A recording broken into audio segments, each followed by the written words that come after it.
দর্শক আমন্ত্রণ এখনকার দীপ্ত সংবাদে আপনাদের সঙ্গে এই মুহূর্তে রয়েছে আমি রুবায়েত হাসান। আর শুরুতেই থাকছে নিটল টাটা সংবাদ শিরোনাম।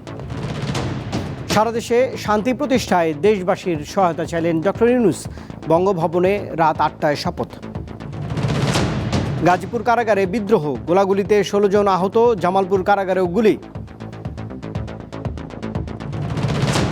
সাভারে জমি কিনে প্রতারণার শিকার অনেকেই, ক্রয় সূত্রে একই জমির মালিক একাধিক জন।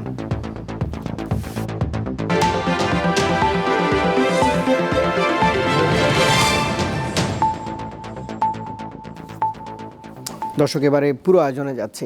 সারা দেশে শান্তি প্রতিষ্ঠায় দেশবাসীর সহায়তা চেয়েছেন অন্তর্বর্তীকালীন সরকারের প্রধান হিসেবে দায়িত্ব নিতে যাওয়া ডক্টর মোহাম্মদ ইউনূস। দুপুরে ঢাকা হযরত শাহজালাল আন্তর্জাতিক বিমানবন্দরে পৌঁছার পর দেশবাসীর উদ্দেশ্যে দেওয়া বক্তব্যে তিনি এই আহ্বান জানিয়েছেন। ডক্টর ইউনূসকে বহনকারী বিমান বেলা ২টার পর ঢাকায় হযরত শাহজালাল আন্তর্জাতিক বিমানবন্দরে পৌঁছায়। তাঁকে স্বাগত জানান ৩ বাহিনীর প্রধান, বিশিষ্টজন ও বৈষম্য বিরোধী ছাত্র আন্দোলনের সমন্বয়করা। শান্তিতে নোবেল জয়ী ডক্টর মোহাম্মদ ইউনূসের নেতৃত্বে আজ শপথ নিতে যাচ্ছে অন্তর্বর্তীকালীন সরকার। রাত ৮টায় বঙ্গভবনে অন্তর্বর্তীকালীন সরকারের শপথ অনুষ্ঠানের প্রস্তুতি নেওয়া হয়েছে। এতে অংশ নিতে অন্তত ৪০০ জন বিশিষ্ট ব্যক্তিকে আমন্ত্রণও জানানো হয়েছে। আমার উপরে আস্থা রেখে আমাকে জানিয়েছে, ছাত্ররা আমাকে আহ্বান দিয়েছে, সেটাতে আমি সাড়া দিয়েছি। দেশবাসীর কাছে আমার আবেদন, আপনারা যদি আমার উপরে বিশ্বাস রাখেন, আমার উপরে ভরসা রাখেন, তাহলে নিশ্চিত করেন যে দেশে কোনো জায়গায় কারো উপরে হামলা হবে না। এটা আমাদের প্রথম দায়িত্ব। এটা যদি আমি করতে না পারি, এটা আমার কথা যদি না শোনেন আপনারা, তাহলে আমার প্রয়োজন এখানে নাই। আমাকে বিদায় দেন, আমি আমার কাজে থাকি, সেখানে আমি ব্যস্ত থাকি। যদি আমাকে প্রয়োজন মনে করেন, তাহলে আমাকে প্রয়োজন মনে করলে আপনাদেরকে দেখাতে হবে যে আমার কথা আপনারা শোনেন। আমার কথা না শুনলে আমার কোনো প্রয়োজন নাই। আমার প্রথম কথা হলো, আপনারা বিশৃঙ্খলা থেকে দেশকে রক্ষা করেন, আপনারা সহিংসতা থেকে দেশকে রক্ষা করেন, যাতে আমরা যা যা আমাদের ছাত্ররা আমাদেরকে পথ দেখায়, সেই পথে আমরা এগিয়ে যেতে পারি। এটা একটা খুব সুন্দর দেশ হতে পারে, বাংলাদেশ একটা খুব সুন্দর দেশের সম্ভাবনাময় দেশ। কাজে এই সম্ভাবনাগুলোকে আমরা নষ্ট করে দিয়েছি। এখন আবার সেই বীজতলা আবার তৈরি করতে হবে, আবার আমাদেরকে জেগে উঠতে হবে। তারাই এই বীজতলা তৈরি করবে, তাদের হাত দিয়েই হবে, এবং তাদের দিকে আমরা তাকাবো, এবং আমরা তাদের নির্দেশ মতে আমরা অগ্রসর হব। এখানে সরকারি কর্মকর্তা কর্মচারী যারা আছেন, সেনাবাহিনী, বিমান বাহিনী, নৌবাহিনী প্রধানরা যারা আছেন, তাদের প্রতি অনুরোধ, আমরা একটা পরিবার, এইটার মধ্যে যেন আমাদের গোলযোগ না হয়, আমরা একযোগে একসাথে চলতে পারি, এবং আমরা তড়িৎ গতিতে একটা সুন্দর বাংলাদেশ গড়ার পথে এগিয়ে যেতে পারি। সেটাই আমার কামনা। আপনাদের সবার কাছে আবেদন, আমাদেরকে সেই সুযোগ দেন, আমরা সেই পথে আমরা যেন অগ্রসর হয়ে নিজের প্রশান্তি পাই। পৃথিবীর সবাই আগ্রহ করে তাকিয়ে আছে আমাদের দিকে। এখানে যখন ছাত্ররা রাস্তায় নেমেছে, পৃথিবীর সব জায়গা থেকে অভিনন্দন এসছে, যে তারা অবাক হয়ে গেছে। আমাদের তো গা শিউরে উঠেছে, প্রতিদিন যা হয়েছে অবিশ্বাস্য কাণ্ড। তাদেরও এটা স্পর্শ করেছে, তাদের তরুণরাও জেগে উঠছে আমাদের ছেলে মেয়েদের এই অভিজ্ঞতা থেকে, তাদের এই সংবাদ থেকে তারাও চোখ জেগে উঠেছে আমরা কি করতে পারি। কাজে আমাদের কাজ হবে এগুলো সম্পূর্ণ করা। এদিকে ডক্টর মোহাম্মদ ইউনূসের সরকার দেশে শান্তি ফিরিয়ে আনবে বলে আশাবাদ ব্যক্ত করেছেন বিএনপির মহাসচিব মির্জা ফখরুল ইসলাম আলমগীর। একই সঙ্গে দ্রুত নির্বাচনের দাবি জানিয়েছেন মির্জা ফখরুল। বৃহস্পতিবার রাজধানীর পঙ্গু হাসপাতাল পরিদর্শনকালে তিনি কথা বলেছেন। ডক্টর ইউনূস তো আমাদেরই ছাত্রদের আমাদেরই মনোনীত ব্যক্তি, যাকে আমরা গোটা জাতির পক্ষ থেকে এই দায়িত্ব দিয়েছি যে ইন্টারিম গভর্নমেন্টের দায়িত্ব তিনি পালন করবেন। আমরা অত্যন্ত আশাবাদী।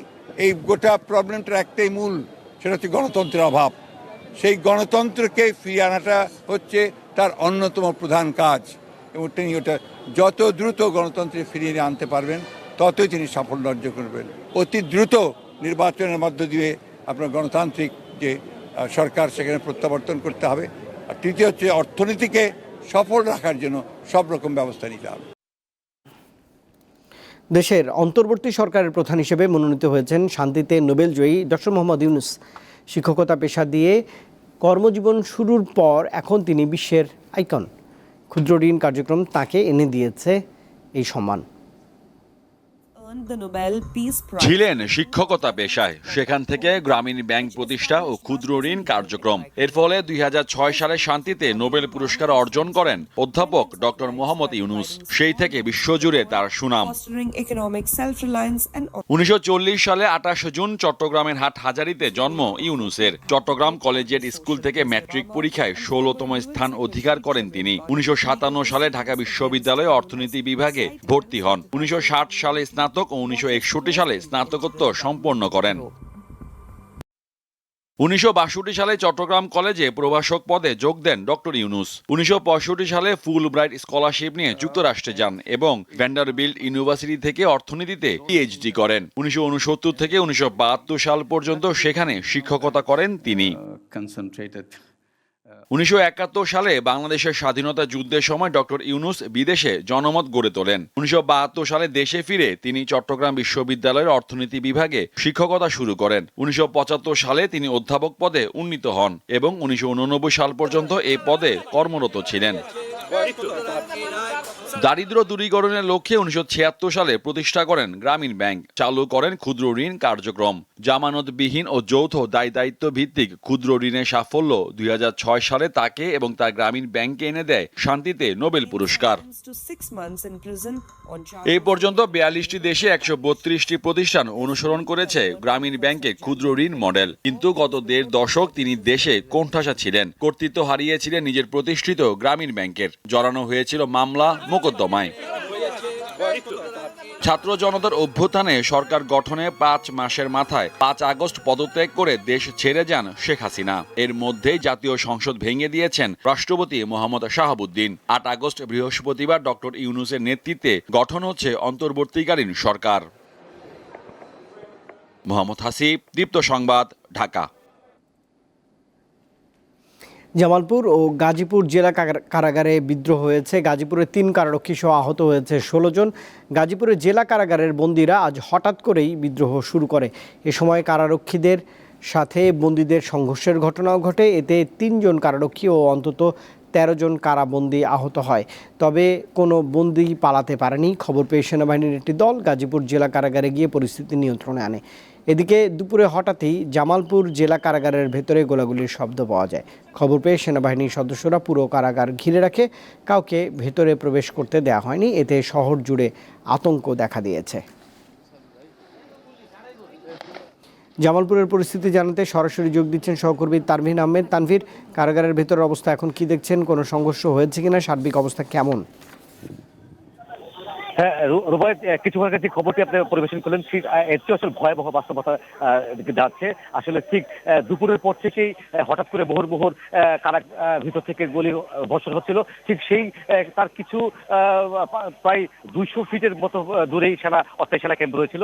সেখান থেকে সেনাবাহিনী দ্রুতভাবে তারা চারদিক দিয়ে এসে ঘেরা করে রাখে এবং তারপর থেকে আসলে মুহুর্মুহুর গুলি বর্ষণ হচ্ছিল এবং কারার ভিতরে চারদিক দিয়ে আসলে বিভিন্ন জায়গা আমরা প্রচুর আগুনের কুণ্ডলি দেখতে পেরেছি এবং ধোঁয়ায় পুরো এলাকা আচ্ছন্ন হয়ে গেছে। এবং সেদিকে আসলে যখন প্রচন্ড রকমের গুলির শব্দ শোনা যাচ্ছে, কেউ কেউ বলছে ব্রাশ ফার হয়েছে, তবে তারা এলাকার যে পার্শ্ববর্তী যে এলাকাগুলো রয়েছে সেই এলাকাগুলোতে ব্যাপকভাবে মানুষের ভিতরে একটি উৎকণ্ঠা, উদ্বেগ এবং আতঙ্ক বিরাজ ছড়িয়ে পড়ে এবং তারা দ্রুত এলাকা ত্যাগ করে। আর একটি বিষয় হচ্ছে যে এখন যারা কিছুক্ষণ আগে জানতে পেরেছি যে এখন পর্যন্ত 3টি কারারক্ষী হাসপাতালে তারা প্রেরণ করেছেন। আসলে মূলত কারারক্ষীদের কিছু দাবি দেওয়া নিয়ে এটি আসলে তারা বিদ্রোহ ঘোষণা করেছেন এবং আমরা আসলে কিছুক্ষণ আগে কথা বলেছি যিনি অতিরিক্ত ভারপ্রাপ্ত জেল সুপার মাজাহর, তিনি জানিয়েছে যে এই মুহূর্তে আসলে কি পরিমাণ হতাহত হয়েছে সেটা আমরা বলতে পারছি না, আমরা ভিতরে প্রবেশ করতে পারছি না। তবে সেনাবাহিনী তারা ব্যাপকভাবে ঘিরে রেখেছে। তারা যেটা জানিয়েছে যে তারা যারা কারা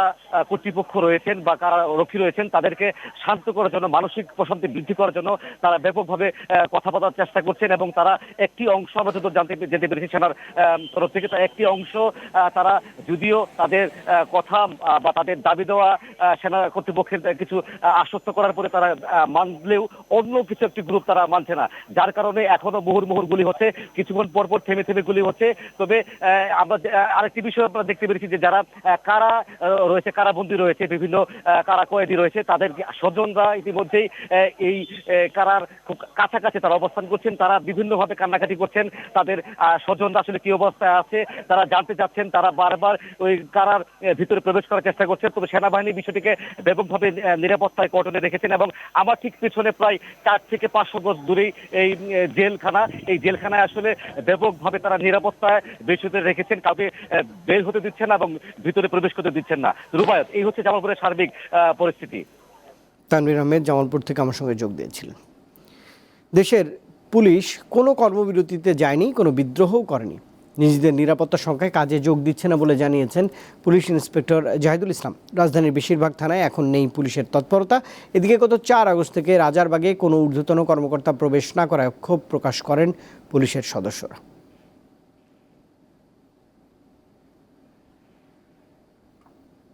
বাংলাদেশ পুলিশ যেহেতু একটা সেবামূলক প্রতিষ্ঠান, মানুষের সেবা করতে চায়, কিন্তু আপনারা জানেন যে অবস্থাটা হয়েছে কিছু পদভ্রষ্ট অফিসারের কারণে পুলিশের আজকের যে অবস্থা হয়েছে, পুলিশ যথেষ্ট নিরাপত্তাহীনতা বোধ করতেছে।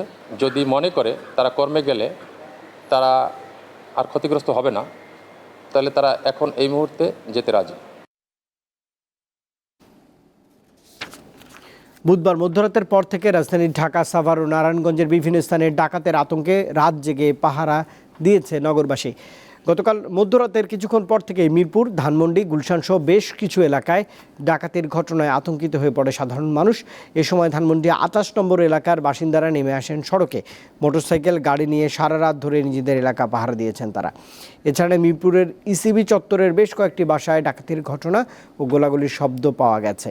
এক পর্যায়ে সেনাবাহিনীর হেল্পলাইনে ফোন দিলে তারা এসে পরিস্থিতি নিয়ন্ত্রণে আনে। এ সময় বেশ কয়েকজন ডাকাত সদস্য আটক করা হয়। বিভিন্ন এলাকার মসজিদে মাইকিং করে স্থানীয়দের সতর্ক থাকার নির্দেশনাও দেওয়া হয়েছে।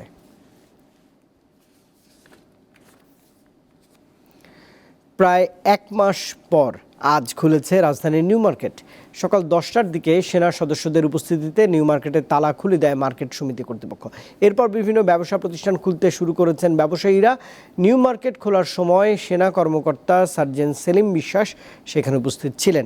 দীর্ঘদিন পর দোকান খুলতে পেরে খুশি বিক্রেতারাও। সকালে ক্রেতা সমাগম কম থাকলেও বেলা বাড়ার সঙ্গে সঙ্গে ক্রেতাদের উপস্থিতি বাড়ছে। সবারই প্রত্যাশা দ্রুতই পরিস্থিতি স্বাভাবিক হবে।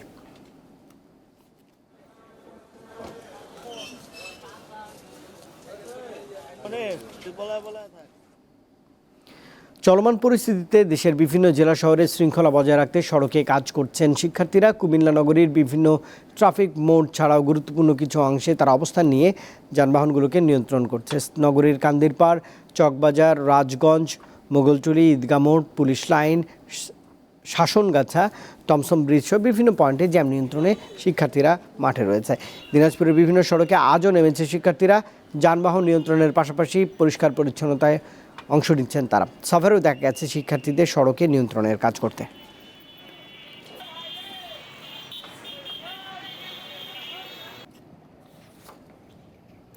ক্রয়সূত্রে একই জমির মালিক হয়েছেন একাধিক ব্যক্তি। আলাদা সময়ে আলাদা দলিলের ক্ষমতা বলে কোনো না কোনো ব্যক্তির কাছ থেকে এই জমি কিনেছেন তারা। ঢাকার সাভার এলাকায় জমি কিনে এমন প্রতারণার শিকার হয়েছেন অনেকেই। জমির দাম বেড়ে যাওয়ার সাথে সাথে প্রতারণার হারও বেড়েছে বলে মনে করছেন সংশ্লিষ্টরা। সাভার পৌর এলাকার অমরপুরে 4% জমি ক্রয় করেন হোসনে আরা, কিন্তু মালিকানা সংক্রান্ত জটিলতায় দখলে যেতে পারেননি তিনি। অনেক কষ্টে জোগাড় করা টাকা জমিতে বিনিয়োগ করে এখন উল্টো ভোগান্তিতে পড়েছেন হোসনে আরা। আমার জমিন তো দলিল হইয়া গেছে, খারিজ হইয়া গেছে। হ্যাঁ, তো আমার জমিনে ভেজাল হইব কেমনে? হ্যাঁ, পরে শুনি যে সবার জমিনেই ভেজাল, এই প্লট পুরাটাই ভেজাল। তার মতো আরও অনেকেই মালিকানা জটিলতায় পড়েছেন। ক্রয় করলেও ভুক্তভোগীরা জমি দখলে নিতে পারছেন না। আবার দখলে থাকা মালিকের দাবি তাদের পৈতৃক জমি বিক্রি করা হয়নি। মানে জাল দলিল করে আমাদের দিচ্ছে। তখন এই বাউন্ডারিটা করতে করার সময় মালিক এসে বলতেছে কার জমিতে বাউন্ডারি করতেছে। আমরা বললাম আমাদের জমিতে বাউন্ডারি করতেছি। বলেন এই জমিতে আমার। কিভাবে আপনারা কি নিছেন নাকি? তারা বলে যে হ্যাঁ আমরা নিচ্ছি। কার কাছে নিল, কিভাবে নিল, এটা তো আমরা এখনো জানি না। একইভাবে 118% জমি ক্রয় করার দাবি করলেও মামলা সংক্রান্ত জটিলতার ভয়ে দখল নিতে পারেননি ভুক্তভোগী খুশিমোহন সরকার। ভুক্তভোগীর জায়গার মালিকানা সঠিক নয় দাবি অন্যজনের। জাল দলিল করে নিয়েছেন, আপনারা জাল দলিলও দেখেন। আমার যে অরিজিনাল দলিল আপনারাও দেখেন, ভলিউমের মধ্যে আমার নামটা দেখেন। কোনো ধারাবাহিক বিবরণী, কোনো রেকর্ড করে দীর্ঘদিন পার হওয়ার পরে উনি এসে বিএসএ করে বিরুদ্ধে মামলা করেনি, দখল পজিশন নাই। ভুক্তভোগীরা প্রতিকার চেয়ে আদালতে মামলা করতে পারেন বলে জানান আইনজীবী। আর জমি ক্রয়ের আগেই কাগজপত্র যাচাই করার পরামর্শ স্থানীয় প্রশাসনের। ভূমি অফিসের কোনো কর্মকর্তারা বা কর্মচারী যেন সেগুলোর সাথে জড়িত না থাকতে পারে, জড়িত থাকলেও যাতে তাদের বিচারগুলো দ্রুত সম্পন্ন করা হয়, যাতে অন্যরা এই অপরাধের সাথে সহায়ক ভূমিকা পালন করার ব্যাপারে অনুৎসাহিত হয়। জমি ক্রয়ের পূর্বে মালিকানা ভালোভাবে যাচাই করে সহকারী কমিশনার ভূমির কার্যালয়ে গিয়ে দখল এবং মালিকানা সম্পর্কে সুস্পষ্ট ধারণা নিয়ে যদি কেউ জমি ক্রয় করে থাকে তাহলে এই ধরনের বিপত্তি এড়ানো সম্ভব। জমি ক্রয় করার ক্ষেত্রে প্রতারণার হাত থেকে রক্ষা পেতে আরও সতর্ক হওয়া জরুরি বলে মনে করেন সংশ্লিষ্টরা। দীপ্ত, বার্তা কক্ষ। এবারে দর্শক কিয় স্টিল চট্টগ্রাম সংবাদ।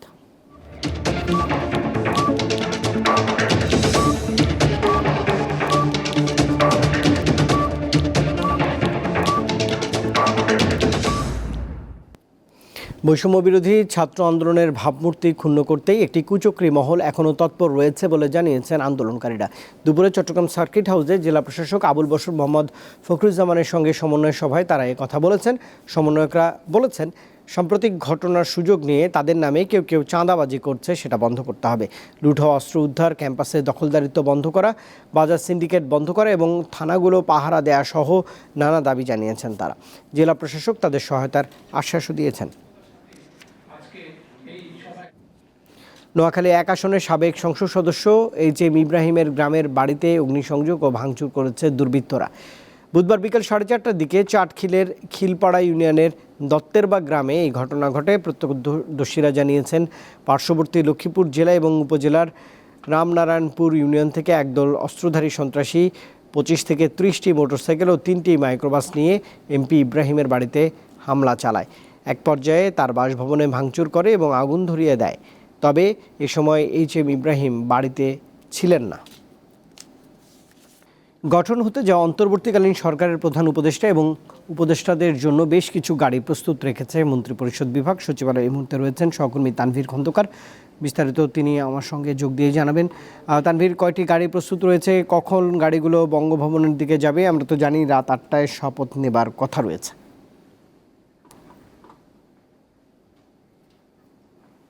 সচিবালয় থেকে আমার সঙ্গে যোগ দিয়েছেন সহকর্মী তানভীর খন্দকার। তানভীর, জানতে চাইছিলাম যে কতটি গাড়ি আসলে প্রস্তুত রয়েছে, কখন গাড়িগুলো বঙ্গভবনের উদ্দেশ্যে যাবে? রাত 8টায় তো শপথ।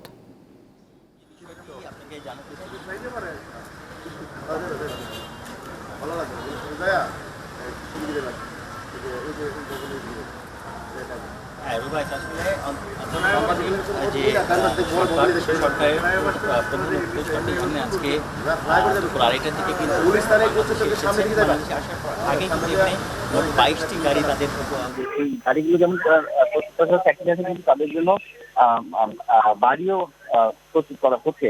আর রাত যেহেতু 8টায় শপথ নিতে পারে অন্তর্বর্তীকালীন সরকার, সেই উপলক্ষে কিন্তু সেটিকে কেন্দ্র করে এই প্রস্তুতি। দুপুর 2:30টার দিকে যে আপনি যেমনটি বলছিলাম দেশে ফিরেছেন যে সরকার প্রধান উপদেষ্টা, তার আসার পরে আসলে তিনি বঙ্গভবনের শপথ অনুষ্ঠানের আয়োজনের প্রস্তুতি কিন্তু সব শেষ হয়েছে এবং সেটি করে কিন্তু মন্ত্রী পরিষদ বিভাগ এবং উপদেষ্টাদের বাসভবনের জন্য প্রস্তুতের গৃহায়ন ও গণপূর্ত মন্ত্রণালয়কে কিন্তু এর মধ্যে চিঠি দেওয়া হয়েছে। প্রয়োজনীয় সংখ্যক গাড়ি প্রস্তুত রাখার যে নির্দেশনা তারা দিয়েছিলেন, সেই নির্দেশনা অনুযায়ী কিন্তু প্রস্তুত রাখা হয়েছে এই গাড়িগুলি।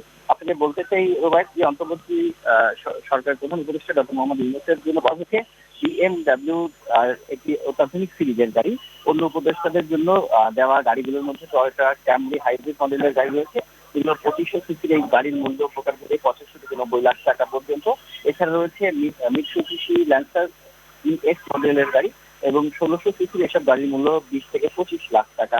যানবাহন অধিদপ্তরের সূত্রে যে বিষয়গুলো আমরা জানতে পেরেছি রুবাই, গেল মন্ত্রী পরিষদের সদস্যরা যেসব গাড়ি ব্যবহার করছেন সেসব গাড়ি মূলত পরিষ্কার পরিচ্ছন্ন করে প্রস্তুত করা হয়েছে। এই মুহূর্তে যে আপনি দেখতে পাচ্ছেন 22টি গাড়ি প্রস্তুত হবে। সচিবালয়ের মন্ত্রী পরিষদ বিভাগে 15টি গাড়ি যাবেন এরকম আমরা তথ্য পেয়েছি। পরবর্তীতে এসব গাড়ি অন্তর্বর্তীকালীন সরকারি উপদেষ্টাদের নিয়ে বঙ্গভবনে যাবেন মহামান্য রাষ্ট্রপতির কার্যালয়ে। বৈষম্যবিরোধী ছাত্র আন্দোলনের যে লং মার্চ টু ঢাকা কর্মসূচি তিনি গত সোমবার 5 আগস্ট প্রধানমন্ত্রী শেখ হাসিনা কিন্তু পদত্যাগ করে দেশ ছেড়েছেন এবং সংবিধান অনুযায়ী প্রধানমন্ত্রী পদত্যাগ করার পর অন্য মন্ত্রী ও প্রতিমন্ত্রীরা পদত্যাগ করেছেন বলে গণ্য হবে। তো আজ রাত 8টায় কিন্তু বঙ্গভবনের দরবার হলে নতুন যে অন্তর্বর্তী সরকারের প্রধান উপদেষ্টা সহ অন্যান্য উপদেষ্টাদের শপথ বাক্য পাঠ করাবেন রাষ্ট্রপতি। এই শপথ গ্রহণ অনুষ্ঠানের পরই আমরা যেটা জানতে পেরেছি এখন পর্যন্ত শুক্রবার আগামীকাল তানভীর খন্দকার যোগ দিয়েছিলেন সচিবালয় থেকে। রাজনৈতিক পট পরিবর্তনের পর প্রথমবারের মতো প্রতিক্রিয়া জানিয়েছেন শেখ হাসিনার মেয়ে সাইমা ওয়াজেদ পুতুল। বাংলাদেশে প্রাণহানির ঘটনা এবং মায়ের পদত্যাগ এবং দেশত্যাগের খবরে ব্যথিত বলে জানিয়েছেন তিনি। কঠিন এই সময়ে মায়ের পাশে থাকতে না পারায় হৃদয় ভেঙে গেছে বলে মন্তব্য করেছেন তিনি। বৃহস্পতিবার এক এক্স বার্তায় এসব কথা লেখেন পুতুল। বিশ্ব স্বাস্থ্য সংস্থার দক্ষিণ পূর্ব এশিয়ার আঞ্চলিক পরিচালক তিনি, কর্মসূত্রে বসবাস করছেন ভারতের নয়াদিল্লিতে। পোস্টে পুতুল আরও জানিয়েছেন তিনি তাঁর আঞ্চলিক পরিচালকের দায়িত্ব নিষ্ঠার সঙ্গে পালন করে যাচ্ছেন।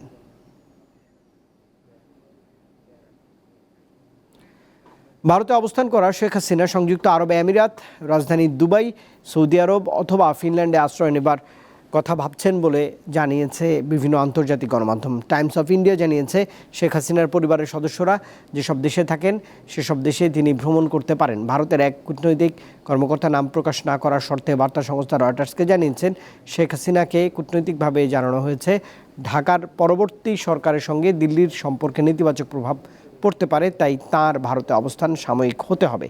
অর্থাৎ ভারতে তিনি স্থায়ীভাবে থাকতে পারছেন না। ভারতের পররাষ্ট্রমন্ত্রী এস জয়শঙ্কর জানিয়েছেন শেখ হাসিনাকে ভবিষ্যৎ কর্মপন্থা ঠিক করতে আরও কিছুটা সময় দেয়া হবে।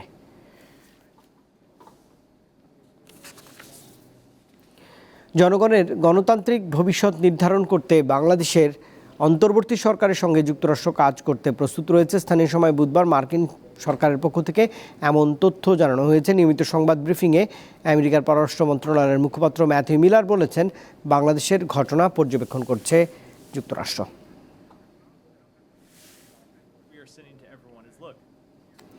শ্রীলঙ্কায় আগামী প্রেসিডেন্ট নির্বাচনে প্রার্থী হওয়ার ঘোষণা দিয়েছেন সাবেক প্রেসিডেন্ট মাহিন্দা রাজাপাকসের ছেলে নামাল রাজাপাকসে।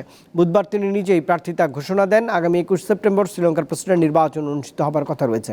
এই নির্বাচনে বর্তমান প্রেসিডেন্ট রনিল বিক্রমাসিংহের সঙ্গে প্রতিদ্বন্দ্বিতা করবে নামাল। 38 বছর বয়সী নামাল বর্তমানে পার্লামেন্টের সদস্য। দর্শক, এই খবরের সঙ্গে শেষ করছি দীপ্ত সংবাদ। তবে শেষ করার আগে নিটোল টাটা সংবাদ শিরোনাম থাকছে আরেকবার। সারা দেশে শান্তি প্রতিষ্ঠায় দেশবাসীর সহায়তা চাইলেন ডক্টর ইউনূস। বঙ্গভবনে রাত 8টায় শপথ। গাজীপুর কারাগারে বিদ্রোহ, গোলাগুলিতে 16 জন আহত। জামালপুর কারাগারেও গুলি।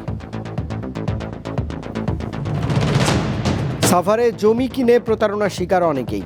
ক্রয় সূত্রে একই জমির মালিক একাধিক জন।